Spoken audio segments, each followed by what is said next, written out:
Assalamualaikum warahmatullahi wabarakatuh. Alhamdulillahirabbil alamin. Wa bihi nasta'in ala umuri dunya waddin. Wassalatu wassalamu ala asyrafil anbiya'i wal mursalin wa ala alihi wa sahbihi ajma'in. Amma ba'du. Pertama-tama yang terhormat Ibu Dr. Helna Nurlisa MPD. Sebelumnya perkenalkan, nama saya Nurhaini Syifaur Rahmah dari PI4D. Di sini saya akan menjelaskan tentang pengertian macam-macam sifat-sifat dan strategi pengembangan kurikulum. Yang pertama adalah pengertian tentang pengembangan kurikulum. Pengembangan kurikulum adalah proses perencanaan dan penyusunan kurikulum oleh pengembang kurikulum atau kurikulum developer, dan kegiatan yang dilakukan agar kurikulum yang dihasilkan dapat menjadi bahan ajar dan acuan yang digunakan untuk mencapai tujuan nasional. Di samping itu, masyarakat dan semua orang yang belajar mengalami perubahan. Maka langkah awal dalam perumusan kurikulum adalah penyelidikan mengenai situasi atau situation analysis yang kita hadapi, termasuk situasi lingkungan belajar dalam artian yang menyeluruh. Situasi peserta didik dan para calon pengajar yang diharapkan melaksanakan kegiatan. Jadi di sini kurikulum merupakan suatu rancangan dalam pendidikan yang memiliki posisi yang strategis, karena seluruh kegiatan pendidikan bermuara atau berpatok kepada kurikulum. Peran penting atau begitu pentingnya kurikulum sebagai sentra kegiatan pendidikan, maka harus benar-benar dikembangkan. Pengembangan kurikulum dilakukan karena sifat kurikulum yang dinamis, yang selalu berubah, menyesuaikan diri dengan kebutuhan mereka yang belajar. Seperti yang tadi dijelaskan, kurikulum memang harus selalu berubah agar sesuai dengan perkembangan zaman. Apalagi masa sekarang ini, ilmu pengetahuan dan teknologi informasi telah berkembang dan pembelajaran pun akan membosankan tanpa adanya perubahan. Karena tugas kita sebagai calon pendidik atau sudah menjadi pendidik untuk menyiapkan para peserta didik dalam menghadapi zaman yang baru, zaman yang sama sekali berbeda dengan zaman dulu. Selanjutnya ada macam-macam model pengembangan kurikulum. Yang pertama ada model administratif. Ada beberapa istilah yang digunakan untuk pengembangan kurikulum model administratif ini. Antara lain yaitu top-down approach dan line staff procedure. Semuanya memiliki arti yang sama, yaitu suatu pendekatan atau prosedur pengembangan kurikulum yang dilakukan oleh suatu tim atau para pejabat tingkat atas sebagai pemilik kebijakan. Pengembangan kurikulum dilakukan dari atas ke bawah. Artinya, pemerintah sebagai pemegang kebijakan menyiapkan tim pengembang kurikulum tersendiri. Sedangkan satuan pendidikan dan para guru tinggal mengoperasikannya dalam pembelajaran. Secara teknis operasional, pengembangan kurikulum model administratif ini ada beberapa poin. Yang pertama, tim pengembangan kurikulum mulai mengembangkan konsep-konsep umum, landasan, rujukan, maupun strategi naskah akademik. Yang kedua, analisis kebutuhan. Yang ketiga, secara operasional mulai merumuskan kurikulum secara komprehensif. Yang keempat, kurikulum yang sudah selesai dibuat kemudian dilakukan uji validasi dengan cara melakukan uji coba dan pengkajian secara lebih cermat oleh tim pengarah tenaga ahli. Yang kelima, revisi berdasarkan masukan yang diperoleh. Yang keenam, sosialisasi dan diseminasi. Yang ketujuh, monitoring dan evaluasi. Selanjutnya yang kedua ada model pendekatan grassroots. Pendekatan model ini merupakan kebalikan dari pendekatan administratif. Pendekatan grassroots yang disebut juga dengan istilah pendekatan bottom up, yaitu suatu proses pengembangan kurikulum yang diawali dari keinginan yang muncul dari tingkat bawah, yaitu sekolah sebagai satuan pendidikan atau para guru. Nah, keinginan ini biasanya didorong oleh hasil pengalaman yang dirasakan pihak sekolah atau guru, di mana kurikulum yang sedang berjalan dirasakan terdapat beberapa masalah atau ketidaksesuaian dengan kebutuhan dan potensi yang tersedia di lapangan. Jadi, untuk terlaksananya pengembangan kurikulum model grassroots ini diperlukan kepedulian dan profesionalisme yang tinggi dari pihak sekolah, antara lain yaitu yang pertama, sekolah atau guru bersifat kritis untuk menyikapi kurikulum yang sedang berjalan ini. Yang kedua, sekolah atau guru memiliki ide-ide inovatif, kreatif, dan bertanggung jawab untuk mengembangkan kurikulum yang sesuai dengan kebutuhan dan potensi yang dimiliki. Yang ketiga, sekolah atau guru secara terus-menerus terlibat dalam proses pengembangan kurikulum.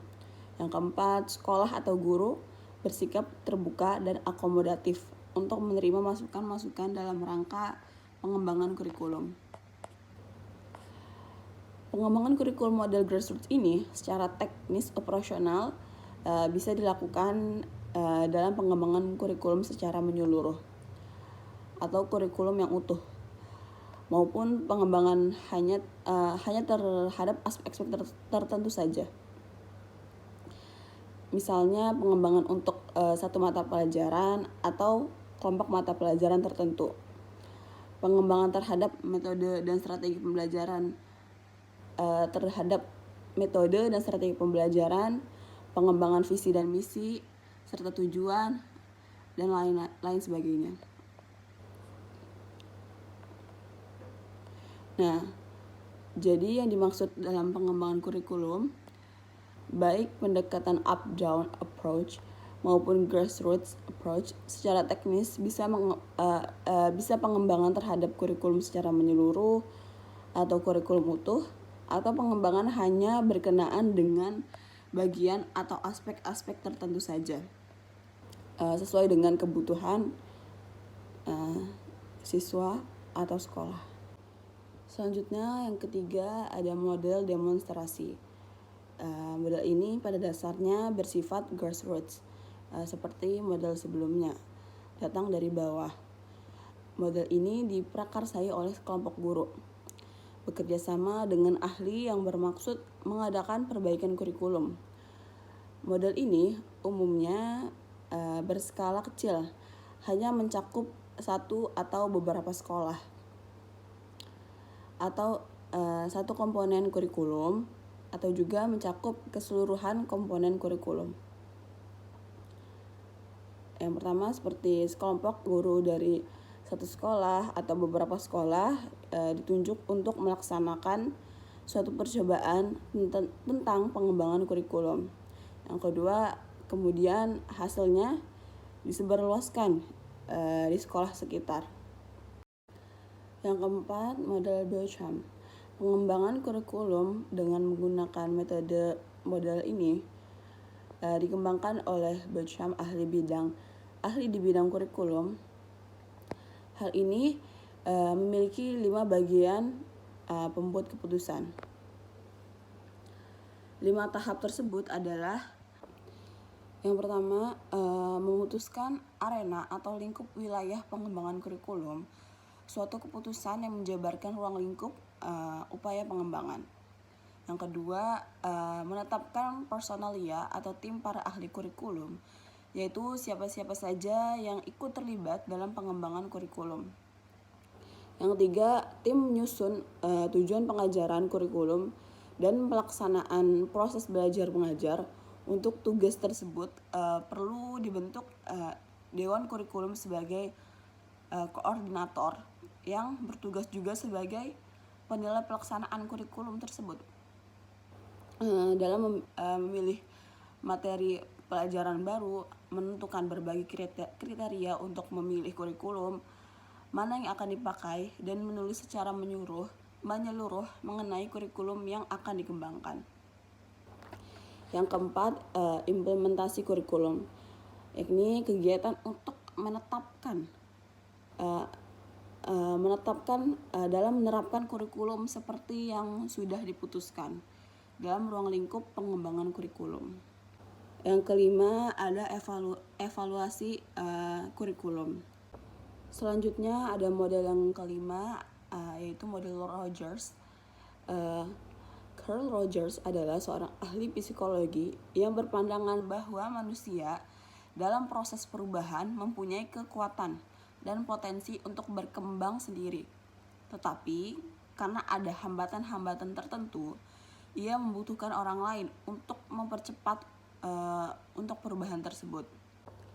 Yang keenam, ada model pemecahan masalah. Model ini dikenal juga dengan nama Action Research Model, dengan asumsi bahwa perkembangan kurikulum merupakan perubahan sosial. Dari sisi proses, kurikulum model ini sudah melibatkan seluruh komponen pendidikan yang meliputi siswa, orang tua, guru, serta sistem sekolah. Kurikulum dikembangkan dalam rangka memenuhi kebutuhan para pemangku kepentingan atau stakeholder yang meliputi orang tua, siswa, masyarakat, dan lain-lain. Penyusunan kurikulum dilakukan dengan mengikuti prosedur action research. Yang ketujuh, ada Tabas Inverted Model. Model pengembangan kurikulum ini dikembangkan oleh Hilda Taba atas dasar data induktif yang disebut model terbalik. Karena biasanya pengembangan kurikulum didahului oleh konsep-konsep yang secara deduktif. Taba berpendapat model deduktif ini kurang cocok sebab tidak merangsang timbulnya inovasi-inovasi. Menurutnya, pengembangan kurikulum yang lebih mendorong inovasi dan kreativitas guru adalah yang bersifat induktif, yang merupakan investasi atau arahan terbalik dari model tradisional. Pengembangan model ini diawali dengan melakukan pencarian data serta percobaan dan penyusunan teori serta diikuti dengan tahapan implementasi. Hal ini dilakukan guna mempertemukan teori dan praktik. Selanjutnya ada sifat-sifat pengembangan kurikulum. Yang pertama yaitu sifatnya dinamis. Kurikulum bersifat dinamis karena selalu mengalami perubahan dan pengembangan sesuai dengan perkembangan ilmu pengetahuan, teknologi, dan kebutuhan masyarakat. Perubahan kurikulum dapat terjadi secara internal maupun eksternal. Perubahan internal kurikulum disebabkan oleh faktor-faktor internal, seperti tujuan pendidikan, perubahan isi dan materi pelajaran, perubahan strategi dan metode pembelajaran, serta perubahan evaluasi pembelajaran. Perubahan eksternal kurikulum disebabkan oleh faktor-faktor eksternal seperti perubahan sosial, budaya, ekonomi, dan juga politik. Jadi dalam sifat yang dinamis ini, pengembangan kurikulum atau kurikulum itu berubah seiring dengan perubahan zaman. Kedua, ada komprehensif. Kurikulum bersifat komprehensif karena mencakup semua aspek perkembangan peserta didik, baik aspek kognitif, afektif, maupun psikomotorik. Aspek kognitif berkaitan dengan kemampuan berpikir, aspek afektif berkaitan dengan kemampuan emosi dan perasaan, dan aspek psikomotorik berkaitan dengan kemampuan keterampilan. Selanjutnya yang ketiga, fleksibel. Kurikulum bersifat fleksibel karena dapat disesuaikan dengan kebutuhan dan kondisi peserta didik, pendidik, dan masyarakat. Fleksibilitas kurikulum dapat dilihat dari segi tujuan, isi, proses, dan evaluasi. Tujuan kurikulum dapat disesuaikan dengan kebutuhan dan kondisi peserta didik, pendidik, dan masyarakat. Isi kurikulum dapat disesuaikan dengan perkembangan ilmu pengetahuan dan teknologi. Proses pembelajaran dapat disesuaikan dengan gaya belajar peserta didik. Evaluasi pembelajaran pun dapat disesuaikan dengan tujuan pembelajaran. Yang selanjutnya 4 adalah integral. Kurikulum bersifat integral karena semua komponen kurikulum saling berkaitan dan saling mendukung untuk mencapai tujuan pendidikan. Komponen-komponen kurikulum ini meliputi tujuan, isi, proses, dan evaluasi. Tujuan kurikulum merupakan arah dan sasaran yang ingin dicapai dalam pembelajaran. Jadi, isi kurikulum merupakan materi yang harus dipelajari oleh siswa atau oleh peserta didik. Proses pembelajaran merupakan kegiatan yang dilakukan oleh pendidik dan peserta didik dalam mencapai tujuan belajar. Nah, evaluasi pembelajaran merupakan kegiatan untuk mengukur pencapaian tujuan pembelajaran seorang peserta didik maupun pendidik. Selanjutnya yang kelima, operasional. Kurikulum bersifat operasional karena dapat dilaksanakan secara efektif dan efisien. Selanjutnya yang terakhir ada strategi pengembangan kurikulum. Strategi dalam pengembangannya agar kurikulum yang dikembangkan benar-benar berkualitas. Maka tahap awal dalam strategi pengembangan kurikulum adalah dengan memproses adopsi bahan kurikulum yang tentunya bisa berasal dari mana saja, sehingga bahan yang diperoleh tersebut bervariasi tergantung siapa yang memperoleh dan dari mana bahan tersebut diperoleh. Dan apabila penyeleksian dilakukan untuk diri kita sendiri, maka dilakukan secara informal. Walaupun prosesnya tetap secara sistematis, didokumentasikan pada setiap langkah dan dicekkan oleh orang lain, serta dapat dipertanggungjawabkan. Sedangkan apabila penyeleksian untuk orang lain, maka proses tersebut dilakukan secara formal dan tentunya dengan tahap-tahap tertentu yang dapat dipertanggungjawabkan. Adapun proses tahapan yang dilakukan untuk menyeleksi bahan kurikulum secara formal yaitu pertama ada identifikasi kebutuhan. Hal pertama dalam proses penyeleksian bahan kurikulum adalah mengidentifikasi kebutuhan. Dalam hal ini para ahli mengemukakan bahwa kebutuhan adalah ketidaksesuaian antara kenyataan dan keinginan. Hal ini dapat ditandai dengan kurangnya bahan-bahan ajar untuk mencapai tujuan pengajaran. Kedua, mencari dan memperoleh bahan kurikulum. Dalam proses mencari dan memperoleh bahan kurikulum tersebut, pengembang kurikulum yang dalam hal ini seorang pendidik harus secara aktif melakukan terobosan dan berinovasi serta terus mencari sampai menemukan bahan ajar yang relevan. Maka dalam prosesnya memang menuntut kerja yang sistematis atau terinci. Yang ketiga adalah analisis bahan.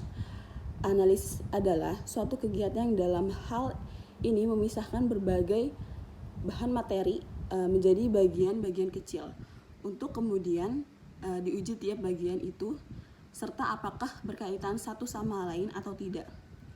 Daftar analisis bahan tersebut dikelompokkan ke dalam 4 kategori. Yang pertama, publikasi dan informasi. Yang kedua, kelayakan fisik material. Yang ketiga, isi bahan. Keempat, kelayakan bahan untuk pengajaran. Dan selanjutnya ada penilaian bahan kurikulum. Strategi untuk penilaian kurikulum ini dapat dilakukan melalui 2 cara. Yang pertama, memeriksa kelengkapan bahan tersebut. Kedua, membaca review kritik atau laporan dari studi evaluasi yang dilakukan oleh evaluator terhadap bahan yang akan kita pakai sebagai bahan ajar, dan melakukan tes dengan cara melakukan uji coba di lapangan. Yang kelima atau yang terakhir adalah pembuatan keputusan adopsi bahan. Masalah yang sering timbul dan apabila para anggota tim penyeleksi bahan tidak mempunyai kesamaan pandangan mengenai bahan mana yang harus diadopsi, maka untuk menyelesaikan masalah tersebut dapat ditempuh dengan memeringkat bahan-bahan yang berbeda tersebut. Kemudian bahan yang memperoleh rata-rata tertinggi adalah bahan yang harus disetujui oleh tim adopsi untuk selanjutnya diadopsi dan diterapkan. Cara selanjutnya adalah dengan melakukan pendekatan yang bersifat konsensus terhadap bahan-bahan yang berbeda. Dengan cara ini, para anggota tim mendiskusikan bahan-bahan yang dimaksud untuk menemukan kelebihan dan kelemahan masing-masing untuk akhirnya mereka memutuskan salah satu bahan yang dinyatakan terbaik untuk dijadikan bahan ajar. Cukup sekian dari saya, kurang lebihnya mohon maaf. Wassalamualaikum warahmatullahi wabarakatuh.